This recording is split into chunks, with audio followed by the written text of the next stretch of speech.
State agent भाइयों से मैं मुखातिब हूँ, स्पेशली इस्लामाबाद के। आपको पता है कि आप सुबह से शाम सर्विसेज का कारोबार करते हैं, रियल स्टेट का, जिसके नतीजे में आपने सर्विस चार्जेस लेने होते हैं एक ट्रांजैक्शन कंप्लीट करके। उसमें पहली बात तो ये है कि जो सर्विस चार्जेस हैं वो कम से कम आपको रेजिडेंशियल प्रॉपर्टी पे ईच साइड 2% लेने चाहिए, जो कि एसोसिएशन आपकी लिख के दे रही है।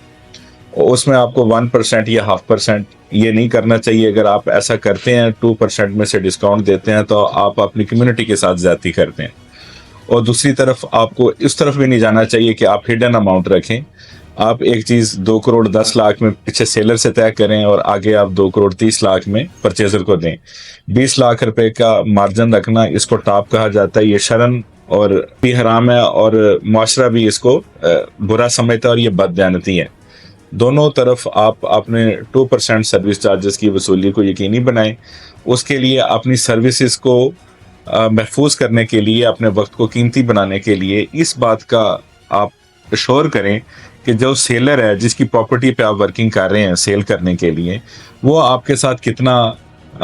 आपको उसने बाइख्तियार किया है, और उसके बाइख्तियार किया जाने वाला मामला जो है उसके लिए ये एक प्रॉपर्टी मालिक की तरफ से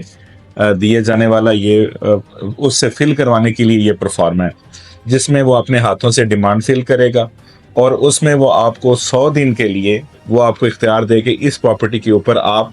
और आपके अलावा अगर वो आप पे 100% आप पे नहीं डिपेंड करना चाहता तो ज़्यादा से ज़्यादा एक दूसरी कंपनी को अलाउ कर दे।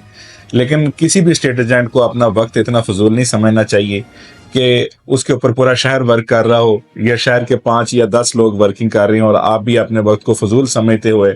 उसकी एडवर्टाइजमेंट पे भी पैसा लगाना शुरू कर दें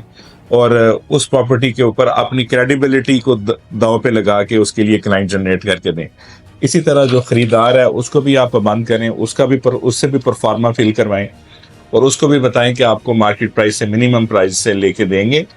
मार्केट से सस्ती तरीन कीमत पे लेके देंगे, लेकिन हम आपसे 2% सर्विस चार्जेस लेंगे। ये जब हम 2% से कम पे एग्री होना, ये अल्लाह ताला पे तवक्कुल में की कमी है। तो अल्लाह पे अगर आपको तवक्कुल है कि वो ज़ात रोज़ी देने वाली है, क्लाइंट जो है वो रोज़ी देने वाला नहीं है, जितना मर्जी कंपटीशन हो। और दूसरा, ऐसे स्टेट एजेंट्स को आप बिल्कुल सर्विस ना दें जो अपने आप को स्टेट एजेंट कहते हैं, लेकिन वो या तो किसी अदारे के मुलाजिम है या उनका शोबा डॉक्टर से है, वकील से है, इंजीनियर से है, कर्नल से है। आप उनके पास जो भी सेलर या परचेजर है उसको आप अपने ऑफिस में बुलाएं और ऑफिस में बुला के उनको कहेंगे आपके क्लाइंट से जो हम चार्ज करेंगे उसका आपको 25% या 30% देंगे। अपनी सर्विसेज को कीमती आपने खुद बनाना है। एक स्टेट एजेंट को अपने वक्त को बिल्कुल इतना फजूल नहीं समझना चाहिए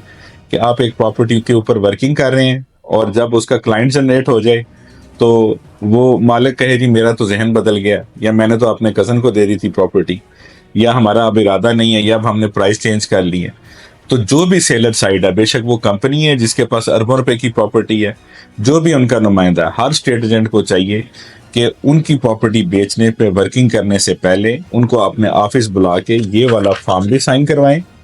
ठीक है, ताकि वो आपको अथराइज करें रिटर्न में। उस प्रॉपर्टी की सारी मालूमात इस फॉर्म के ऊपर वो आपको लिख के दें, उसका साइज क्या है, उसके कितने ऑनर हैं और उसकी फाइनल प्राइस क्या होगी, निगोशिएबल कितनी है, और आपके सर्विस चार्जेस। और 100 दिन का जो है ना, आप उनसे कम से कम ये अख्तियार लें कि 100 दिन आपके अलावा उसके ऊपर वर्किंग कोई नहीं करेगा। ये हर स्टेट एजेंट को चाहिए। अमूमन ऐसा होता है कि हम लोग अंधाधुंध सुनी सुनाई बातों पे फ़ोन एक दूसरे को करके वर्किंग पे लग जाते हैं, और जब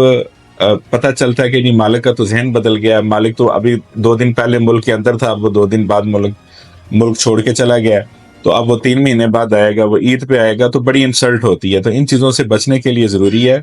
कि मालिक को मुतलका स्टेट एजेंट अपने ऑफिस में पाबंद करें। पाबंद करने के बाद उससे सारी मालूमात भी तहरीरी तौर पर ले और अपने सर्विस चार्जेस का मामला भी तहरीरी तौर पे उससे तय करवाए,